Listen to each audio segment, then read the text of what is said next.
പണ്ട് കാലത്തൊക്കെ നമുക്കറിയാം റുമറ്റോയ്ഡ് ആർത്രൈറ്റിസ് വന്നു കഴിഞ്ഞാൽ പലപ്പോഴും ജോയിൻറ്റ്സ് ഭയങ്കരമായിട്ട് ഡീഫോംഡ് ആകും, കയ്യും കാലും ഡീഫോംഡ് ആകും, മുട്ട് വളഞ്ഞു പോകും.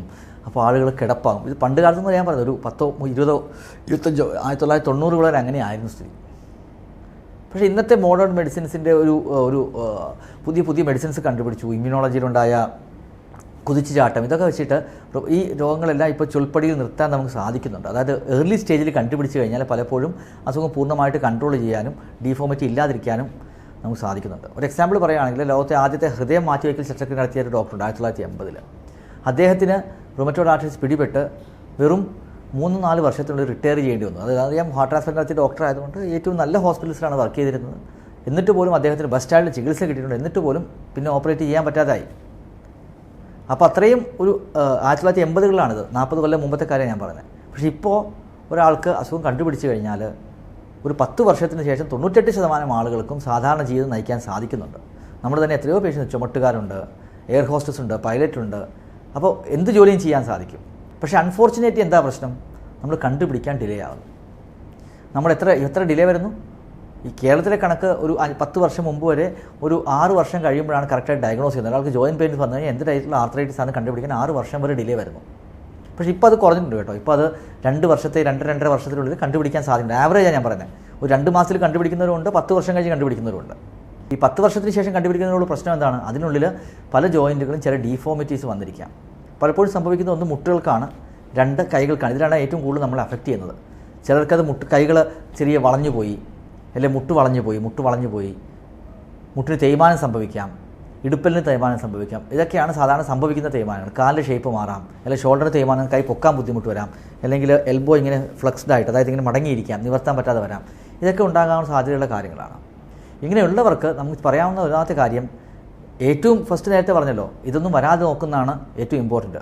അതെങ്ങനെയാണ് ചെയ്യുന്നത്? ഏർലി സ്റ്റേജിൽ, ഫസ്റ്റ് സ്റ്റേജിൽ തന്നെ തുടങ്ങി 2-3 മാസത്തിനുള്ളിൽ തന്നെ ട്രീറ്റ്മെൻറ്റ് എടുത്തു കഴിഞ്ഞാൽ ഡീഫോമിറ്റി ഉണ്ടാകാൻ സാധ്യത വളരെ കുറവാണ്. 99% ആളുകൾ ഡീഫോമിറ്റി ഉണ്ടാകില്ല. പലപ്പോഴും ഡീഫോമിറ്റി വന്നുപോയി, അവർക്ക് എന്തെങ്കിലും ചെയ്യാൻ സാധിക്കും? ഡെഫിനറ്റ്ലി നമുക്ക് ചെയ്യാൻ സാധിക്കും. അപ്പോൾ ഫസ്റ്റ് ഒരാൾ ഡീഫോമിറ്റി ആയിട്ട് ആർത്രൈറ്റിസ് ആയിട്ട് വന്നെങ്കിൽ നമ്മൾ ഫസ്റ്റ് ചെയ്യേണ്ടത് എന്താ? ബാക്കി ജോയിൻറ്റ്സ് ഡീഫോംഡ് ആകാതിരിക്കാൻ ശ്രദ്ധിക്കുക. അതിനെന്താ ചെയ്യേണ്ടത്? കറക്റ്റായിട്ട് നമ്മൾ ട്രീറ്റ് ചെയ്യുക. കറക്റ്റ് ട്രീറ്റ് ചെയ്തിട്ട് ഉള്ള ഡീഫോമിറ്റി പ്രോഗ്രസ് ചെയ്യാതിരിക്കാനും പുതിയ ജോയിൻറ്റ്സ് അഫക്റ്റഡ് ആയിട്ട് അത് ഡാമേജ് ആകാതിരിക്കാനും നോക്കുക എന്നുള്ളതാണ് ഒന്നാമത്തെ കാര്യം. അതിന് നമ്മുടെ നീർക്കെട്ട് കുറയ്ക്കുക, ഇൻഫ്ലമേഷൻ കുറയ്ക്കുക. അതിന് എത്ര സമയം എടുക്കും? യൂഷ്വലി നമുക്കൊരു 3 to 6 months ഇത് കൺട്രോൾ ചെയ്യാൻ സാധിക്കും. അപ്പോൾ പലപ്പോഴും ഒരാൾക്ക് 100 വേദന, 100% പെയിൻ ഉണ്ടെങ്കിൽ ഈ വേദന കുറച്ച് ഒരു 40-30 എത്തിക്കാനായിട്ട് നമുക്ക് സാധിക്കും ഈ 3 മുതൽ 6 മാസത്തിനുള്ളിൽ. ബാക്കി ഒരു 20% വേദന എന്തിൻ്റെ ആയിരിക്കും? ഈ തേയ്മാനത്തിൻ്റെ ആയിരിക്കും. ഈ തേയ്മാനത്തിൻ്റെ വേദനയ്ക്ക് നമുക്ക് എന്താ ചെയ്യാൻ സാധിക്കുക? അല്ലെങ്കിൽ ഡാമേജിൻ്റെ, ഡീഫോമിറ്റിയുടെ കാര്യങ്ങൾ എന്താ ചെയ്യാൻ സാധിക്കുക? അത് ജോയിൻറ്റ് അനുസരിച്ചിട്ടാണ്. പലപ്പോഴും മുട്ടിനാണെങ്കിൽ നമ്മൾ എക്സസൈസ് റെജിമെൻ തുടങ്ങും. പലപ്പോഴും എന്താ സംഭവിക്കും? ജോയിൻറ്റിൽ നീർക്കെട്ടുണ്ടെങ്കിൽ മസിലിൻ്റെ പവർ വളരെ കുറവായിരിക്കും. കാരണം മസിൽ യൂസ് ചെയ്യത്തില്ലോ, ഡിസ്യൂസ് അട്രഫി എന്ന് പറയും. യൂസ് ചെയ്യാതെ മസിൽ നശിച്ചു പോകും. അപ്പോൾ എക്സസൈസ് ചെയ്യുക എന്നുള്ളതാണ് ആദ്യത്തെ സ്റ്റെപ്പ്. നല്ല ഫിസിയോ ചെയ്ത് മസിലിന് ബലം കൂട്ടിക്കഴിഞ്ഞാൽ മുട്ടിൻ്റെ വേദന ഒരു 30 to 40% നമുക്ക് കുറച്ചുകൊണ്ട് വരാൻ പറ്റും, തേയ്മാനമുള്ളവർക്ക് തന്നെ. അതാണ് ഒന്നാമത് നമ്മൾ ചെയ്യേണ്ടത്, ഫിസിയോതെറാപ്പി ചെയ്യുക.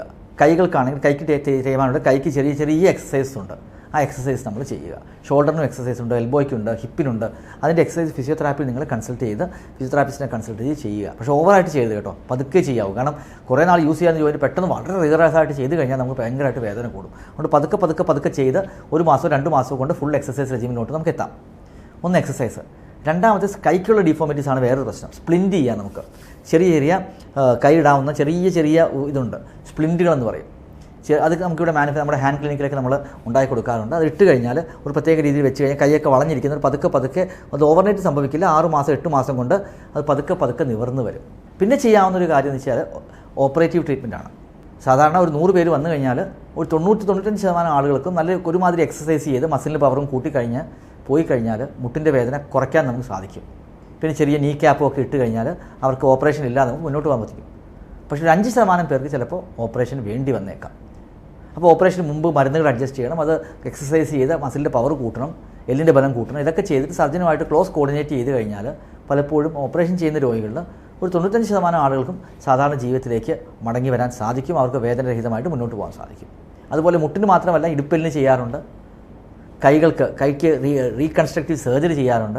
അപ്പോൾ ഇതൊക്കെ അവൈലബിൾ ആണിപ്പോൾ. ഇതൊക്കെ നമ്മുടെ സെൻറ്ററിൽ തന്നെ നമ്മൾ പലപ്പോഴും ഇവരുമായിട്ട് നമുക്ക് ഹാൻഡ് ക്ലിനിക്ക്, ഹാൻഡ് ക്ലിനിക്കും, നീ ക്ലിനിക്കും, ഹിപ്പ് ക്ലിനിക്കും, ആങ്കിൾ ക്ലിനിക്കിലും എല്ലാം നമ്മളിത് ചെയ്യാൻ നമ്മൾ ഇപ്പോൾ ഡിസീസ് സ്പെസിഫിക് ആയിട്ട് ക്ലിനിക്സ് ഉണ്ട്. അപ്പോൾ നല്ല രീതിയിലുള്ള ഒരു ആശയവിനിമയം നടത്തി, സർജനുമായിട്ട് ആശയവിനിമയം നടത്തും, പേഷ്യൻസുമായിട്ട് ആശയവിനിമയം നടത്തി അവരുടെ എല്ലുകളുടെ സ്ട്രെങ്ത് കറക്റ്റാണോ, അവർക്ക് ബാക്കിയുള്ളവരുടെ രോഗം കൺട്രോളിലാണോ, ഇതൊക്കെ നോക്കിയ ശേഷം മാത്രമേ നമുക്ക് സർജറിയിലേക്ക് നമ്മൾ പോകും.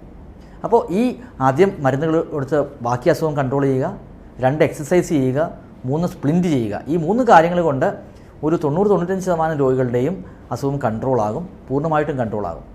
ബാക്കിയുള്ള 2-3% ആളുകൾക്കാണ് പലപ്പോഴും ഓപ്പറേറ്റീവ് ട്രീറ്റ്മെൻറ്റിലേക്ക് പോകേണ്ടി വരിക. പിന്നെ വേറെ കുറച്ച് ആളുകളുണ്ട്. ഫോർ എക്സാമ്പിൾ ഞാൻ നേരത്തെ പറഞ്ഞല്ലോ, ബാക്കിയുള്ള കോമോർബിഡിറ്റീസ് ഉള്ളതുകൊണ്ട്, അതായത് അവർക്ക് ഷുഗർ ഭയങ്കര കൂടുതലാണ്, അല്ലെങ്കിൽ ഹൈപ്പർ ടെൻഷനുണ്ട്, ഹാർട്ടിന് പ്രശ്നമുണ്ട്, അല്ലെങ്കിൽ 75-80 വയസ്സിന് മുകളിലൊക്കെ ആയി, അങ്ങനെയുള്ളവർക്ക് പലപ്പോഴും ചെറിയ ഡിഫോമിറ്റി ഉണ്ടെങ്കിൽ അഡ്ജസ്റ്റ് ചെയ്യാൻ പറയുക എന്നുള്ളതാണ് നമ്മൾ ചെയ്യുന്നത്. പക്ഷേ നമ്മൾ അവരോട് എന്താ ചെയ്യുന്നത്? അവർക്ക് അവരുടെ ജീവിതത്തെ കുറച്ച് മോഡിഫൈ ചെയ്യാൻ പറ്റും. ബ്രേസുകൾ, അല്ലെങ്കിൽ പ്രത്യേകിച്ച് സ്പൂണുകൾ. ഫോർ എക്സാമ്പിൾ ഇപ്പോൾ നിങ്ങൾക്ക് ഗൂഗിളിലൊക്കെ നോക്കിയാൽ ഓർത്തോസിസ് എന്ന് പറയും, അതായത് ഒക്യുപ്പേഷൻ തെറാപ്പിസ്റ്റാണ് ചെയ്യുന്നത്. എന്തെങ്കിലും ഓർത്തോസിസ് എടുത്തിട്ട് ഒരു ചെറിയ ഒരു ഫോർ എക്സാമ്പിൾ കൈകൊണ്ട് പിടിക്കാൻ പറ്റുന്ന വേറെ തരത്തിലുള്ള ലിവറുള്ള കുറച്ച് സാധനങ്ങൾ, അതുപോലെ വീട്ടിൽ അവർക്ക് പിടികൾ, അവർക്ക് വേണ്ട രീതിയിലുള്ള പിടികൾ, ഇങ്ങനെയുള്ള ഒരു അസിസ്റ്റീവ് ഡിവൈസസ് എന്ന് പറയും. അതായത് അവരെ day to day activity help ചെയ്യാനുള്ള ഡിവൈസസ് നമ്മുടെ നാട്ടിലൊക്കെ ഡെവലപ്പ് ചെയ്ത് വരുന്നേ ഉള്ളൂ. But it is slowly picking. അപ്പോൾ ആമസോണിലൊക്കെ നോക്കിക്കഴിഞ്ഞാൽ നമുക്ക് കുറച്ച് അസിസ്റ്റീവ് ഡിവൈസസ് കിട്ടും. വരും വർഷങ്ങളിൽ ഇപ്പോൾ നമ്മുടെ നാട്ടിലത് പിക്കപ്പ് ചെയ്യുന്ന പ്രതീക്ഷിക്കാം. പിന്നെ ഡോക്ടറെ ഡിസ്കസ് ചെയ്യുക, ഈ ഡിഫോമിറ്റി എന്നെ ബുദ്ധിമുട്ടിക്കുന്നുണ്ട്. ചില ഡിഫോമിറ്റി നമ്മൾ ബോധേഡ് പോലും ആയിരിക്കില്ല. ഫോർ എക്സാമ്പിൾ ചിലരുടെ എൽബോ എങ്ങനെ ഇരിക്കും, അവർക്കത് കാരണം ബുദ്ധിമുട്ടൊന്നുമില്ല. They are able to carry out the activity, normally എല്ലാ ജോലികളും ചെയ്യുക, അവരോടൊന്നും ചെയ്യേണ്ട കാര്യമില്ല. പക്ഷേ ചില ഡിഫോമിറ്റീസ് ഭയങ്കര ബുദ്ധിമുട്ടായിരിക്കും. ഫോർ എക്സാമ്പിൾ മുട്ട് പുറകിലോട്ട് മടഞ്ഞിരിക്കുകയാണ്, നമുക്ക് നടക്കാൻ സാധിക്കില്ല. ആ ഡിഫോമിറ്റിക്ക് നമുക്ക് എന്താണ് ചെയ്യാൻ സാധിക്കുക? ആ ഡോക്ടറുമായി ഡിസ്കസ് ചെയ്ത് മുന്നോട്ട് പോയി കഴിഞ്ഞാൽ ഡെഫിനറ്റ്ലി ഇതിനൊരു സൊല്യൂഷൻ ഉണ്ടാക്കാനും നിങ്ങളുടെ ക്വാളിറ്റി ഓഫ് ലൈഫ്, ജീവിത നിലവാരം മെച്ചപ്പെടുത്താനും നമുക്ക് സാധിക്കും.